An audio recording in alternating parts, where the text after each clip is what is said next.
여기 하나님의 뜻 속에 계획된 만남이 있어요. 사울과 아나니아의 만남이죠.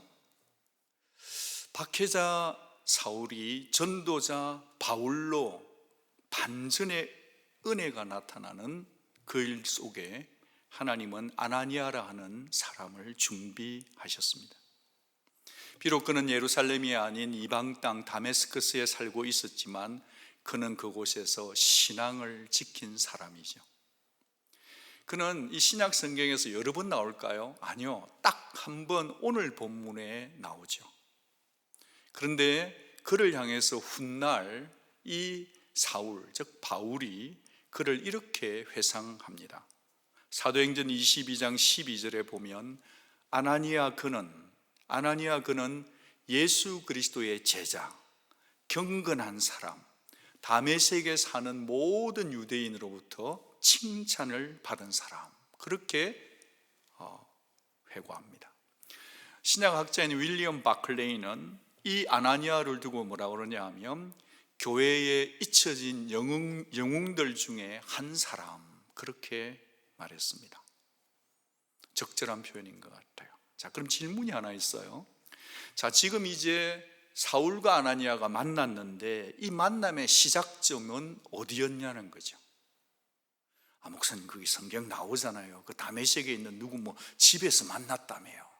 예. 그런데 저는 그렇게 생각하기 전에 그 전에 이들이 만났다 이렇게 보는 거죠. 어디서요? 기도 중에, 환상 중에서 만났다, 그렇게 보는 것입니다. 하나님께서는 역사를 움직이고 복음의 큰 역사를 운영해가는 하나님께서는 기도하는 아나니아와 기도하는 사울을 환상 중에 만나 주셨다는 것입니다. 서로 만나게 했다는 것입니다. 여러분, 사울은 그때 누구에게 기도했을까요? 누구의 이름으로 기도했을까요? 제가 상상해 보니까 사울은 그때 예수님의 이름으로 기도했다고는 생각하지 않아요. 나중에 성령을 받으니까. 이 사울은 자기가 믿던 유대교의 하나님, 여호와 하나님 앞에 기도를 드리고 있는데, 깊고 간절하게 절절하게 기도를 드리는데 눈이 감긴 채 기도하고 있었습니다.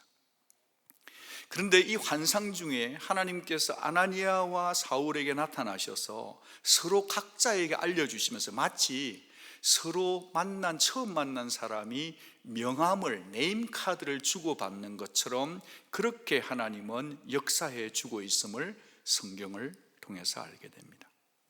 아나니아에게 이렇게 말씀하세요. 아나니아야, 너는 있잖아, 기도하는 중인데 속히 일어나가지고 너 직가라는 동네, 여기 직가는 스트레이트 스트리트, 그러니까 아주 쭉 바른 창원대로, 고속도로 같은 그런 도로죠. 다메스커스에 있던 직가 도로입니다. 유다 집 다소 출신 사람 사울을 찾아라. 그가 지금 뭐 하고 있다? He is praying, 기도하는 중이다. 그런데 그도 방금 아나니아란 사람이, 그 사울도 아나니아란 사람이 집에 들어와서 자기에게 안수하는 것을 보고 있는 중이다. 그렇게 주의 사자가 말씀하셨어요. 이들의 만남을 주선하는 주님의 디렉션이 얼마나 디테일한지 저가 만약에 아나니아였다면 소름 돋았을 것 같아요. 직가라는 도로, 그 다음에 유다의 집, 그리고 사울이라는 이름이 많아서 그런지 모르지만 다소에서 온 다소 출신의 사울을 찾아라. 그가 지금 뭐 하는 중이다? 기도하는 중이다까지 알려주면서, 기도하면서 환상 중에 지금 자기가 눈을 다시 뜨게 되고 아나니아라 이름하는 사람이 와서 자기 눈을 뜨게 하는 것을 보는 중이다라고 했습니다. 여러분, 이게 영적인 세계인 것입니다. 여러분, 영적인 세계, 하나님을 깊이 사랑하는 사람들에게 주어진 영적인 세계였는데, 영적인 세계는 한 사람에게만 보여주는 게 아니라 사울과 아나니아와 사울 두 사람에게 공히 보여주시는 하나님인 것을 우리는 보게 됩니다. 여러분, 질문이 있어요. 왜 말이죠? 왜 주님은 환상을 통해서 그들 둘 사이에 연결점을, 커먼 그라운드를 만들었을까요? 두려움 때문입니다. 여러분, 두려움을 제거하시기 위해서 주님은 지금 만남의 세계에 브릿지를 놓고 있다. 사울은 어떤 두려움이 있었을까요? 그 강하던 사람이 갑자기 앞이 안 보여요. 여러분도 한번 실험해 보실래요? 눈을 감고 이렇게 가면 사람이요, 걸음을 평상시에는 크게 걷던 사람도 앞이 안 보이면 발걸음을 장걸음을 걷고 이렇게 더듬어 가게 되는 불안이 있다는 거예요. 여러분, 또 반대적으로 아나니아는 어떤 두려움이 있었을까? 아나니아의 입장에서는 말이죠, 그 악명 높은 이름 사울, 울던 애들도요, 다메섹에서 울던 애들도 사울 온데이 그러면 뚝 했다고 저는 그렇게 생각이 들거든요. 그 정도로 악명 높은 사람에게 가라고 하니까 이게 얼마나 두려웠겠냐고요. 그 두려움을 해결하기 위해서 주님은 지금 만남점, 연결점을 만드셨다. 사실 살다가 보면요, 웬만해서는 만날 수 없는 사람들이 있어요. 근데 그런 사람들이 꼭 만나게 하시죠, 그죠? 사실 아나니아하고 사울하고는 그 당시 관점으로 보면 절대로 만날 수 없는, 만나기 싫은, 만나면 안 되는 사람들 아니었겠습니까? 그런데도 불구하고 주님의 뜻은 이 두 사람을 만나게 하셨다는 겁니다. 어떻게 만나게 하셨죠? 무엇으로 만나게 해주셨냐는 거죠. 10절 12절을 보면 환상 중에라고 되어 있습니다. 비전, 영어 성경에 보면 inner vision이라고 되어 있다는 거죠. 하나님은 때로 기도 중에 비전 중에 사람을 만나게 해주신다, 그런 거죠. 여러분, 이 비전이 뭐죠? 비전은 한마디로 말하자면 하나님이 보여주시는 것입니다. 하나님께서는 당시에 당신의 뜻을 이루어가기 위해서 하나님의 사람들에게 계시해 주시는 그것을, 하나님의 뜻을 계시할 때 이 비전을 종종 사용하셨어요. 여러분, 여기서 비전의 주체가 누구냐? 우리가 아니라 하나님이십니다. 그런 거로 우리가 인생을 살아가고 성도가 신앙생활을 할 때, 어떤 일을 해나갈 때 이것이 나의 야망에서 나온 것인지 하나님이 주신 비전인지는 구분해야 합니다. 사랑하는 여러분, 그래서 정말 비전이라는 것은 뭐냐 하면 성령의 계시를 통해서 성도가 기도와 말씀을 드리고 있을 때 그 속에서 분명해지는 것, 그게 바로 비전인 것입니다. 내가 정했다, 나 비전 받았어요, 뭐 수련회 갔다 와서 나 비전 받았다고 하는 것도 비전일 수 있지만, 더 정확하게 말하면 하나님이 보여주신 것이 비전인 줄로 믿습니다. 그런 거로 우리는 신앙생활을 할 때 이것이 내 야망인지 아니면 하나님이 주신 비전인지 분별의 영을 가져야 하는 것입니다. 동시에 적어도 하나님의 성도라고 한다면 하나님께서 나에게 계시해 주시고 싶은 것이 무엇인지, 하나님이 나의 짧은 욜로 인생 가운데, 한 번 사는 인생 가운데 나를 통해서 하시고 싶은 일이 무엇인지, 그 비전에 대한 신중한 질문과 진지한 궁금증과 끈질긴 기도를 통해 검증해야 된다는 것입니다. 여러분, 제가 질문 하나를 드려보죠. 여러분, 오늘 이 본문의 말씀을 읽으셨는데 여기서 제일 중요한 키워드가 여러분은 무엇으로 잡으셨습니까? 주로 중요한 키워드는 반복해서 나타나잖아요. 저는 이름으로 잡았습니다. 이름. 여기에 보면 사울이라 이름하는, 아나니아라 이름하는 그런 사람에 대한 이름도 나오지만, 성경을 천천히 곱씹어 보면 15절과 16절에 보면 주의 이름이 등장되더라, 그러는 거예요. 내 이름을 전하기 위해, 내 이름을 위하여 주의 이름, 그 부분이 언급되고 있다는 것입니다. 이것이 키워드입니다. 여기서 우리가 생각해 볼 때, 우리가 한번 생각을 펼쳐보면 지금 주의 이름에 혐오심을 가진 자가 누구죠? 사울이었잖아요. 주의 이름 부르는 자, 죽이는 자가 누구죠? 사울이었지 않습니까? 그가 얼마나 지독하게 예수 믿는 사람을 잡아 죽였는지를 9장 1절, 사도행전 9장 1절은 이렇게 묘사합니다. 사도행전 9장 1절에 보니까 사울이 주의 제자들에 대하여 여전히 still 위협과 살기가 등등했다 그러는 거죠. 여기 살기가 등등했다는 이 단어는 살기가 가득하다는 뜻이기도 한데요, 헬라어로는 어떻게 왔냐면 엠프네온에서 왔습니다. 엠프네온 아플레이스는 환란이거든요. 트레트거든요. 여기 엠프네온은요, 번역을 정확하게 하면 브리딩 아웃입니다. 숨을 쉰다는 거예요. 숨을 쉰다는 거예요. 여러분, 그러니까 무슨 말이죠?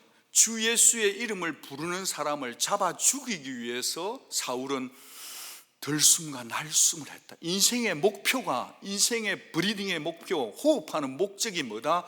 정말 주의 이름 부리는 크리스찬들을 잡아 죽이는 것이 자기의 인생의 목표가 이유가 되었다는 것입니다. 사울은 이렇게 생각했던 거죠.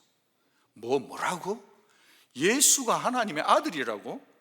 하나님을 모욕하는 이들은 아예 그냥 씨를 말려야 되겠다, 잡아 죽여야 되겠다. 조선적 표현에 말하면 삼족을 멸하리라 하는 것처럼 그렇게 사울은 지금 열정에 불타 있었던 거예요.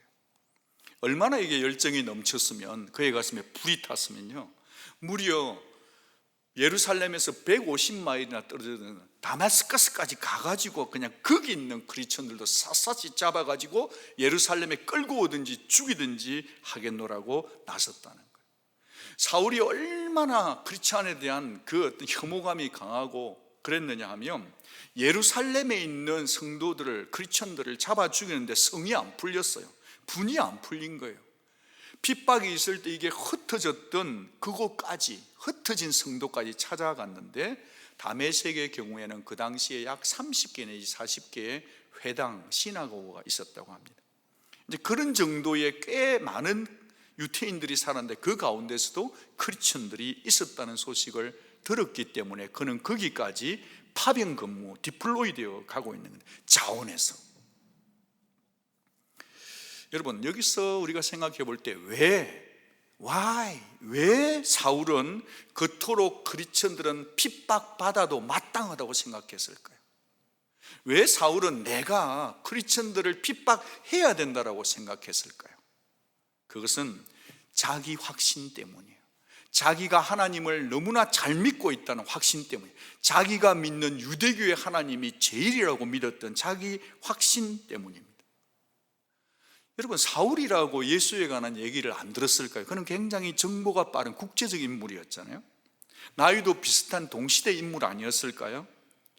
사울이 예수에 관한 얘기를 정말 잘 들었다고 한다면 예수님이 그리스도인 것을 인정할 수밖에 없는 숱한 기적의 얘기도 들었을 것입니다. 그러나 그는 예수교가 아닌 어떤 종교? 유대교에 꽂혀 있었던 것입니다. 그가 얼마나 예수 믿는 사람을 죽이는 것에 열정에 불이 붙어서 유대교에 헌신, 불타고 있었는지를 보면, 여러분 성경 조금 앞쪽만 넘겨보면 사도행전 7장 58절을 우리 같이 한번 읽어보죠. 신약성경 199페이지 한두 장만 넘기면 되니까 한번 우리가 이민 가보죠. 사도행전 7장 58절, 이 배경은 스테반 집사님이 아주 예수님께 붙잡혀서, 성령에 붙잡아서 메시지를 전했는데 그것을 견디다 못해서 예수가 주요 그리스도라 하니까 이 유대인들이 돌탕을 쳐서 그 자리에서 죽였습니다. 그런데 사람을 죽일 때는 반드시 정인이 필요했어요. 그 정인들에게 이 정말 정인들이 옷을 벗어서 누구에게 두었는지를 한번 보자는 말이죠. 58절 같이 읽어요. 시작. 성 밖으로 내치고 돌로 칠세 정인들이 옷을 벗어 사울이라 하는 청년의 발 앞에 두니라. 이 사울이 바로 그 사울이었다는 거예요. 사울은 이렇게 생각했습니다. 이 스테판이란 사람을 죽이는데 잘못됐으면 나를 죽여도 좋다.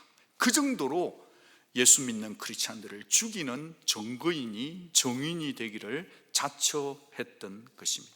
그래요. 지금 이 사람은 자신이 옳다고 하는 일에 사울은 지금 미쳐 있는 거예요.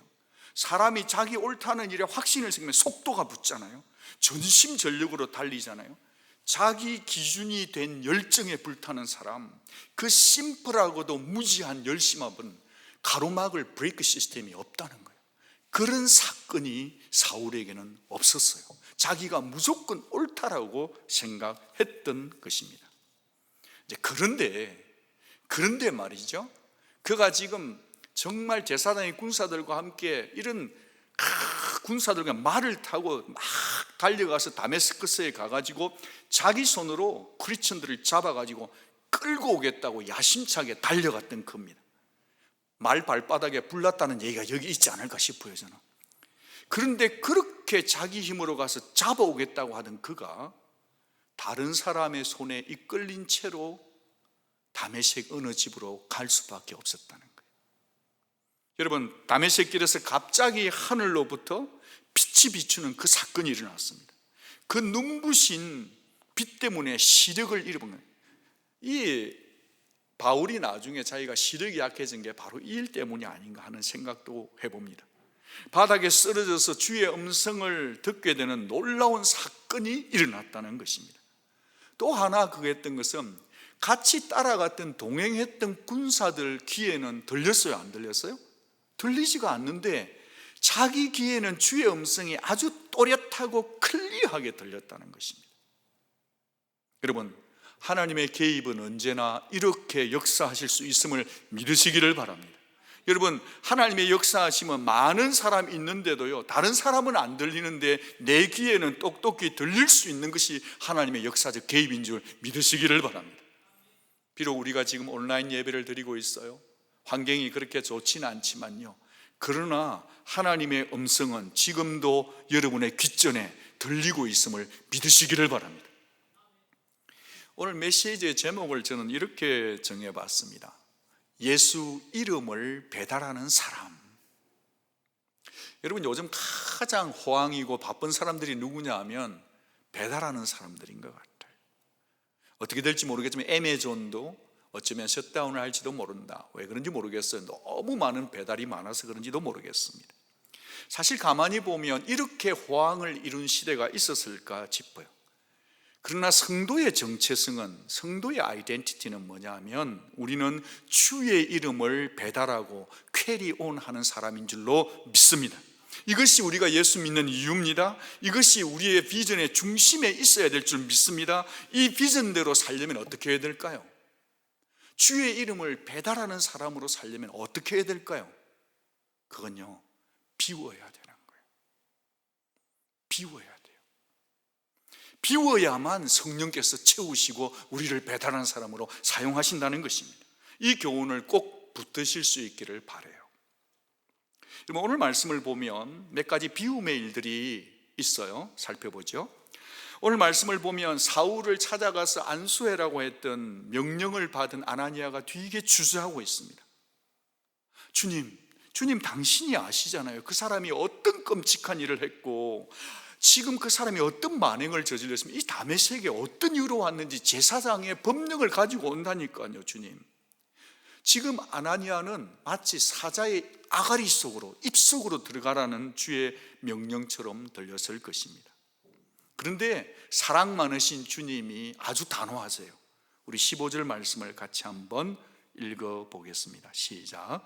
주께서 이르시되 가라, 이 사람은 내 이름을 이방인과 임금들과 이스라엘 자손들에게 전하기 위하여 택한 나의 그릇이라.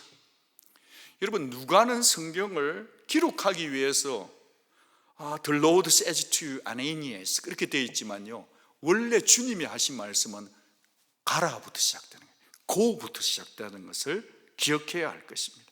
더 이상 이유를 묻지 말라 하십니다. 너희의 어떤 그런 두려움을 내려놓으라 하십니다. 무조건 가라 하시는 겁니다. 성령께서 지금도 저와 여러분에게 어쩌면 이 말씀을 주시는지도 모르죠. 비록 사울은 자기의 편견 때문에 주저한 것은 사실이지만요, 우리가 아나니아가 예수님의 제자, 경건한 사람, 모든 다메섹에 사는 사람들로부터 뭐 받던 사람이라? 칭찬받는 사람, 제자였어요. 여기서 우리가 생각해 보고 싶은 것은 경건한 제자, 예수님의 이름을 배달하려고 하는 사람은 어떤 특징이 있으면 우리도 아나니아의 특성이 필요하다 이 말이에요. 언제라도 편견을 내려놓을 준비가 되어 있어야 된다 이 말이에요. 내 생각과 내 정보는 분명히 부정적인 리포트가 가득 차 있지만 알지만 주님의 음성을 최종적인 권위로 두는 자가 누구다? 제자라는 거예요. 여러분, 아나니아는 주님께 말씀드리고 설득하려 했던, 변명했던 그 모든 부정적인 리포트를 내려놓고 그는 순종의 길을 걸어서 직가라는 그곳으로 갑니다. 어떻게 가능했죠? 자기의 부정적인 생각, 그 모든 것을 비웠기 때문에 그런 것입니다. 여러분, 여기서 우리가 이 말씀을 조금 더 볼 때 은혜로운 단어 하나를 놓치고 싶지 않습니다. 17절 우리가 같이 한번 읽어보겠습니다. 같이 그 집에 들어가는 느낌으로 같이 한번 읽어봐요. 초반부만 읽겠습니다. 시작. 아나니아가 떠나 그 집에 들어가서 그에게 안수하여 이르되 형제 사울아. 아멘. 여러분, 여기 형제 사울이라는 이 단어, 성경에 있는 형제 사울아, 그 형제라는 단어가 얼마나 중요한 단어인지를 좀 같이 생각해 보고 싶어요. 여러분, 지금 사울은 눈이 감겨 있습니다. 굉장한 혼돈 속에 있습니다. 자기가 믿었던 신명기적 사고와 부활하신 예수를 만나서 어쩔 줄 몰라 하는 혼돈 속에 있어요. 수많은 정말 불편함과 어둠 속에 앞을 못 보고 사흘 동안 보지 못하는 그 속에 첫 번째 들려졌던 단어가 뭐죠? 형제여라는 단어였다는 거예요. 여러분, 이 사울이 생각해 볼 때 자기도 알잖아요. 크리스천들을 죽였다는 것을. 그런데 자기는 그렇게 잔인하게 그 사람들을 잡아 죽였는데 자기를 부르는 그 호칭이 뭐였다고요? 형제 사울아였다는 거예요. 저는 이런 상상을 한번 해봤습니다. 혹시라도 말이죠, 세월이 지난 다음에 스테판 집사의 형님이, 스테판 집사님의 여동생이 한 교회 공동체에서 사울을 만났을 때 스테판 집사의 형님과 여동생이 사울을 향해 형제님이라고 말하기가 얼마나 어려우며 또 그 말을 들었을 때 사울의 마음은 어떠했을까를 생각해 보면서, 우리가 교회 공동체 안에서 서로 불편한 관계가 있었다 할지라도 우리는 모두를 형제 자매로 불러야 된다는 것을 생각해 보고 싶은 것입니다. 그래요, 우리 모두는 다 예수님의 눈동자로 보면, 아나니아의 관점으로 보면 자기를 죽이려고 잡으러 왔던 그러할지라도 그의 호칭은, 사울 앞에 있는 호칭은 뭐여야 되는 거죠? 형제여야 된다는 겁니다. 우리 옆에 계신 분에게 형제님 사랑합니다 인사 한번 하겠습니다. 형제님 사랑합니다. 우리 자매님들도 한번 인사해. 자매님 사랑합니다. 아멘. 사울의 앞에 있는 호칭이 형제였다는 걸 절대로 잊어서는 안 돼요. 자기 부인과 자기 비움이 필요한 거예요. 예수님의 관점이 필요했다는 거예요. 또 하나 아나니아가 비웠던 게 뭔가? 그것은 교만도 비웠던 것 같아요. 목사님, 그런 말이 어디 나와요? 저는 이렇게 보이네요. 안수를 해서 눈을 뜨게 했어요. 그렇죠?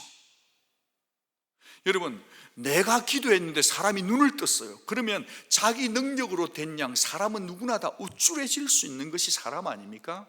그런데 아나니아의 안수의 초점에는 자기라고는 아무것도 없어요. 자기가 초점이 아니었어요. 같이 한번 읽어봐요.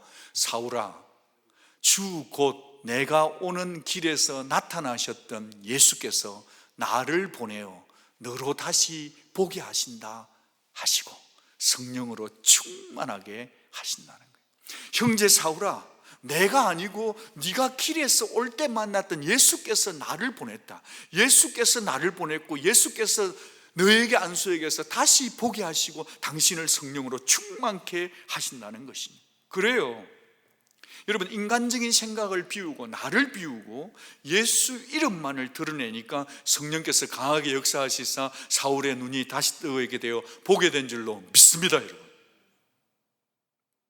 그런가 하면 아나니아는 이런 부정적인 자기의 어떤 두려움을 비우고 교만을 비우고 형제라 부르는 그것을, 자기 관점을 비웠다면, 그런가 하면 이 사울은 그러면 비운 것이 무엇이었는가? 18절에 보면 비운 것이 비늘로 비유되어 있습니다. 즉시 사울의 눈에서 비늘 같은 것이 벗어졌네요. 다시 보게 됐네요. 일어나 뭘 받았어요? 세례를 받았어요. 제가 여기서, 저는 침례교 교단을 되게 존중합니다만은 여러분 어떤 생각이 드세요? 방금 눈 감고 지금 눈 떴어요. 그리고 좀 이따 음식도 먹었어요. 그런데 이게 눈 뜨자마자 기다려, 여기 강이 없으니까 우리 교단은 강에 가서 침례를 베풀어 하면서 전부 다 가서 강에 가서 침례 받고 와가지고 그 다음에 점심 먹었을까요? 저는 그렇게 보지 않아요. 뜨게 되자 바로 세를 받았다는 거죠. 그리고 음식 먹었다는 거죠. 저는 뭐 침례교회와 교단과 경쟁하자는 얘기는 전혀, 성경의 문맥이 좀 그게 자유롭지 않았나 생각 잠깐 해보았습니다. 본론으로 들어가 보면 이 벗겨진 비늘이 뭐냐는 거죠. 사울에게 벗겨진 것, 비워진 건 뭐냐? 그것은 선입견의 비늘이에요. 그것은 편협적인 성경 지식의 편협성의 비늘이에요.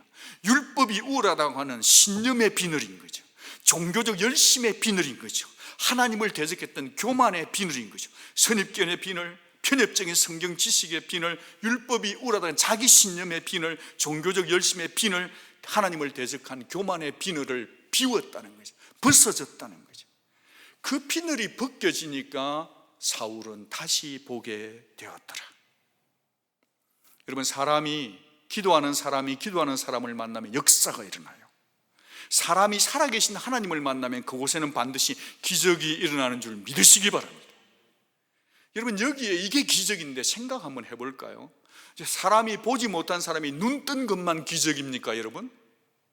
기적 중에 기적은 뭐냐 하면 사울 같은 죄인의 개수가 예수 믿는 크리스천을 잡아 죽이는 그 사람까지도 하나님은 그를 사랑하사 나타내 보이셔서 그 사람을 예수 믿게 하는 것, 그것이 기적 중에 기적인 줄로 믿는 것입니다. 저와 여러분 같은 자들이 예수님을 믿는 것 자체는 이미 기적인 줄 믿으시기를 바랍니다. 그래요. 하나님은 영적인 눈이 닫힌 채 살아왔던 사울에게서 벗길 것을 벗겨내신 거예요. 그리고 성령으로 채운 거죠. 자기의 야망으로 가득 찬 사울의 그릇을 비우니까요, 그는 새로운 택함 받은 You are my chosen instrument, 새 그릇이 되었다는 거예요. 15절이네요. 내 이름을 이방인과 임금들과 이스라엘 자손들에게 전하기 위해 택한 나의 뭐라? 그릇이다. 인스트루먼이야. 여러분, 요즘 참 집에서 이렇게 같이 있다 보니까 아침 먹고 나면 점심 먹고 나면 저녁, 그래서 아마 애기 엄마들이나 여성분들이나 또 요즘은 남자분들이 설거지 많이 하니까 그릇을 설거지를 해야 그 다음을 먹을 거 아니에요. 그릇은요, 비워 있을 때 그 다음에 쓰임 받는 거예요. 같이 한번 받아합니다. 그릇은 비워 있어야 쓰임 받는다. 여러분, 우리 모두는 다 그릇입니다. 바울은 우리를, 사람들 모두를 그릇이라고 비유했단 말이에요. 그러니까 우리는 하나님 앞에 쓰임받기 위해서는 우리는 비워있는 인생이 되어야 돼요. 주의 이름을 배달하고 캐리온 하려는 사람은요, 우리의 심령이 날마다 비워져 있어야 돼요. 우리의 고정관념, 우리의 편견, 우리의 두려움들을 비워이고, 그렇게 되어 있을 때 주님이 우리를 사용하는 줄로 믿습니다. 우리는 비우고 성령은 채우시는 이 비밀을 아시기를 바랍니다. 여러분, 사울 말이죠. 사울은 들숨과 날숨이 아예 호흡 자체, 삶의 이유가 되어가지고요, 예수 믿는 자를 죽이겠다고 엠페네온, 살기 등등했던 그가 성령 충만해지니까 어떻게 변했습니까? 어떻게 변했는지, something need to change, something already changed, 그 부분을 놓치지 말고 살펴보기를 원합니다. 우리 같이 한번 20절 22절을 한번 읽어보겠습니다. 같은 성경에 있으니까 금방 한번 읽어봐요. 20절 우리 같이 읽겠습니다. 20절 시작.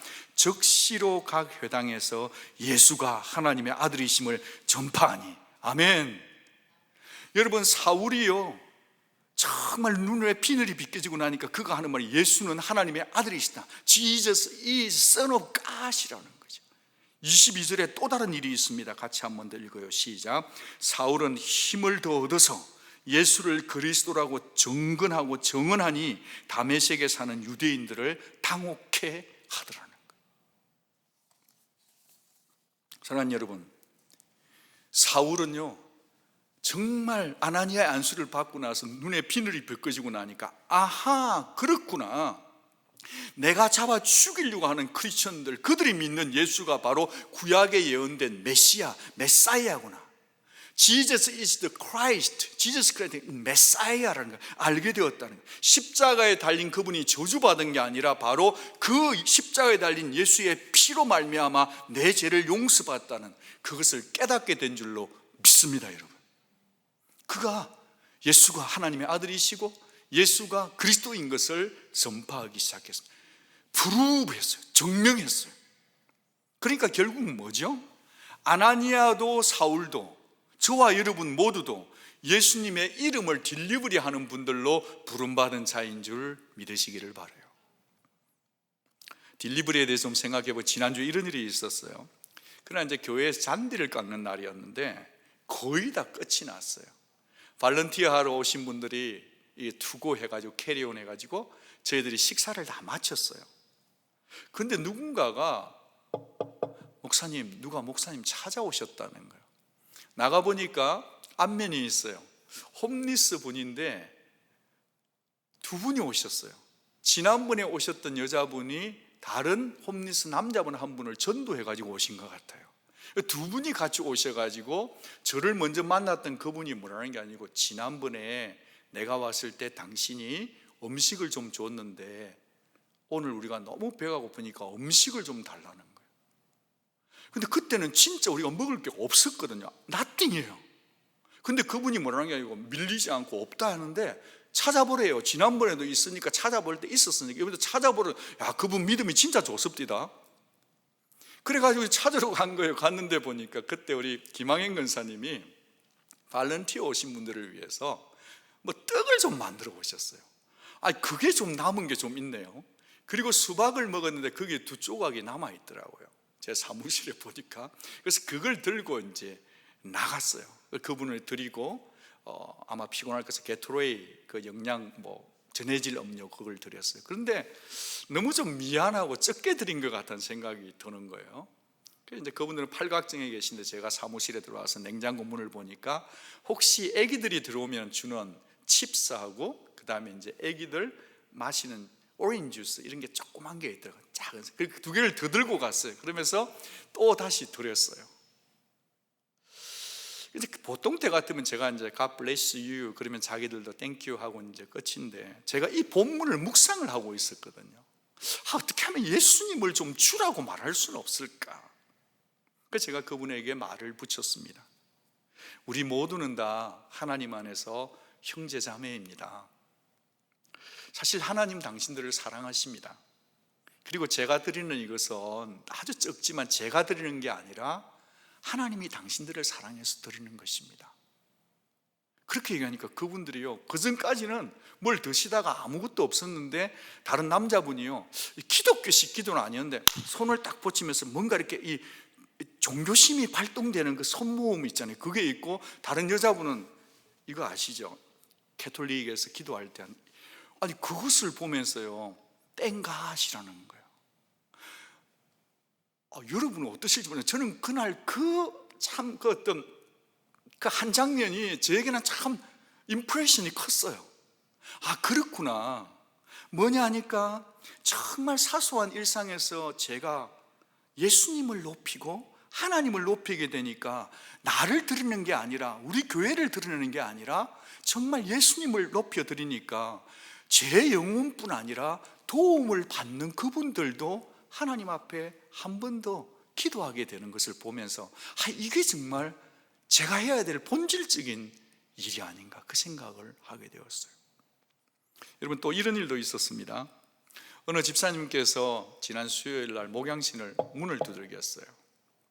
왜 오셨냐니까 지지난주 금요일 저녁에 제가 이제 말씀을 전하다가 여러분 지금 마스크가 좀 모자라는데 집에 혹시 여분이 있으면 한 개라도 가지고 좀 갖다 줘보세요. 지금 어르신들도 나눠줘야 되고 모자라요. 그랬는데 그 말이 가슴에 꽂혔대요. 그래서 월요일 날 마스크를 딜리버리하기 위해서 교회 오셨는데 그때 이제 교회 문이 잠겨 있었어요. 수요일 날 이분이 한 번 더 오신 거예요. 그날은 비가 많이 왔습니다. 무려 40분을 운전을 해가지고 댁에서 교회까지 마스크를 갖다 주기 위해서 오셨더라고요. 딜리버리 하기 위해서. 그러면서 보여주는데 그냥 보통된 낮게 포장된 5개의 마스크하고 그 다음에는 이렇게 입을 막으면 그 안에 리필이 되는 거, 그 마스크 2개하고 리필할 수 있는 20개를 두고 가셨어요. 그러면서 그분이 목사님 이제 좀 제가 마음이 후련해요 그러더라고요. 자기 건데 여동생이 아껴서 준 건데 남을 위해서 주고 나니까 마음이 후련하대요. 또 이런 딜리버리도 있었는데 어느 분이요, 목사님 내가 갈게요 하더니만 새벽에 6시 반쯤 돼서 와가지고 KN95를 가지고 오셨더라고요. 한두 개도 아니에요. 또 어떤 분은요, 자기 몸이 정말 아프신데도 불구하고 오늘 영상에서도 봤지만 자기 몸도 아픈데 프리케 아이들을 위해서 남자용은 그 천이 좀 다릅디다, 디자인도 다르고 여자아이들은 또 다른 모양이 있고 어른들 끝까지 해가지고 꽤 많은 마스크를 가지고 오셨더라고요. 어떤 분은 마스크를 도네이션 하시면서도 자기 이름을 내지 말아 달라고. 참 이런 것들을 지켜보고 있습니다. 여러분, 요즘 아무리 많이 있어도 마스크를 비축해 주고 싶은 것이 마스크 아닙니까? 이웃의 필요를 보면서 말이죠, 말씀에 순종해서 사랑의 배달부로 기꺼이 살아가는 이분들을 보는 것이 참 기뻤어요. 여러분, 그리스도인은 누구냐? 그리스도인은 내가 좋아하는 일을 하는 사람이 아니라 하나님이 좋아하는 일을 하는 사람들입니다. 하나님이 주신 비전을 따라 살아야 되기 때문에 그래요. 누군가 이런 말을 했더라고요. 성령은 그 계신 곳에서 흘러나가신다. 만일 흘러나가지 않는다면 그분은 거기에 계시지 않는 것이다. 영혼 전도의 열망과 전도의 활동으로 이어지지 않는 성령 충만은 그 어떤 주장이든 경계해야 된다 그랬습니다. 지금 우리는 마스크를 나누고 있고요, 푸드뱅크를 섬기기도 하고 약한 자들을 위해 지정응림도 하고 음식도 갖다 드리고 있지만 우리의 삶의 궁극적 중심에는 예수 이름 높이고 전하려는 마음의 태도가 우리 속에 자리 잡고 있어야 될 줄로 믿습니다. 여기서 잠깐 제가 지난 금요일에도 말씀을 드렸는데 그 레슬리 뉴비긴이라고 하는 선교 신학자가 The House of God이라는 책에서 이런 교회됨의 본질과 성도의 본질의 정체성을 이렇게 기록해 두었더라고요. 같이 한번 읽어보면 좋겠습니다. 같이 한번 읽을게요. 시작. 교회는 순례하는 하나님의 백성이다. 그것은 계속 움직이고 있다. 모든 사람에게 하나님과 화목하도록 간청하기 위해 땅끝까지 서둘러서 나아가면서 또 모든 사람을 하나로 모으실 주님을 만나기 위해 시간의 종말을 향해 서둘러 나아가면서 말이다. 선교적인 동시에 종말론적인 관점으로 보지 않으면 교회를 제대로 이해할 수가 없다. 성도와 교회는 종말론적인 관점과 선교적인 관점 두 가지를 붙들고 딜리버리 하면서 서둘러 나가지 않으면 교회를 제대로 이해한 것이 아니다, 그런 말인 것입니다. 제가 이제 이렇게 설교를 끝내기 전에 이 본문에서 놓치고 싶지 않은 진리 하나를 잠깐만 나누고 싶습니다. 그건 뭐냐면 16절입니다. 16절 우리 같이 한번 읽어보겠습니다. 시작. 그가 내 이름을 위하여 얼마나 고난을 받아야 할 것을 내가 그에게 보이리라. 우리 모두는 다 비전을 받고 싶다고 얘기를 하는데요, 비전의 실체 속에는, 비전의 중심에는 고난이, 희생이 따라온다는 거예요. 사랑하는 여러분, 그가 내 이름을 위하여 얼마나 고상받을 것을, 고난받아야 할 것을 내가 그에게 보이리라. 그래요, 이게 비전이에요. 우리는 주의 이름을 딜리버리 하니까 뭐 가슴 뿌듯하고 막 기쁨 충만하고 막 신비한 체험이 있고 그렇게 비전을 뚝딱뚝딱 꿀꺽꿀꺽 삼키지만요, 그래서 우리는 나의 비전 죽게 인내라고 흥얼거리며 노래하지만요, 그러나 우리의 비전의 본질은, 성경적인 비전은요, 주를 위해 고난을 받고 희생하는 그런 사실을 우리 온누리 성도들 꼭 믿어주시기를 바랍니다. 비전대로 살면 먹지 못해요, 자지도 못해요, 우겨쌈 당하네요, 혹독한 매질을 맞네요, 여러 번 죽을 고비 넘기네요, 죽음 직전까지 가는 게 그게 비전이란 말이에요. 그런데도 사도 바울은 말이죠, 주의 이름에 담긴 능력을 알기 때문에, 주의 이름에 담긴 능력과 근세를 알기 때문에 주의 이름만 자랑하고 주의 이름만 배달하고 십자가만 자랑하는 인생이 된 줄로 믿습니다. 사랑하는 여러분, 우리 모두 비전의 사람들이 되기를 바라요. 그런데요, 비전의 축복만 걸머지려고 하지 말고 정말 거창한 것은 아닐지라도 삶의 사소한 영역에서 고통과 수고와 희생이 담긴 비전을 받을 준비를 하는 저와 여러분 될 수 있기를 바랍니다. 여러분, 예수 이름 부르는 자 죽이는 그 일을 위해 살았던 들숨날숨이었던 사울이 부활 예수님을 만나니까 예수 이름 배달하는, 전달하는 자가 되었지 않습니까? 우리도 부활하신 주님을 좀 날마다 우리 호흡 속에 만나야 되겠습니다. 그렇게 해야만 몇 분 정도가 아니라 몇 번 아니라 지속적으로 주의 이름을 배달할 수 있단 말이에요. 우리의 일상적인 호흡 속에 지속적으로 예수께 나아갑시다. 예수께 나아가서 그분을 들이마실 때, 그분을 들이킬 때 우리는 예수는 하나님의 아들, 예수는 우리의 메시아, 예수는 그리스도인 것을 담대하게 선포하는 비전의 사람 될 수 있는 줄로 믿습니다. 우리가 그렇게 할 때 성령 하나님께서 우리를 도우실 것입니다.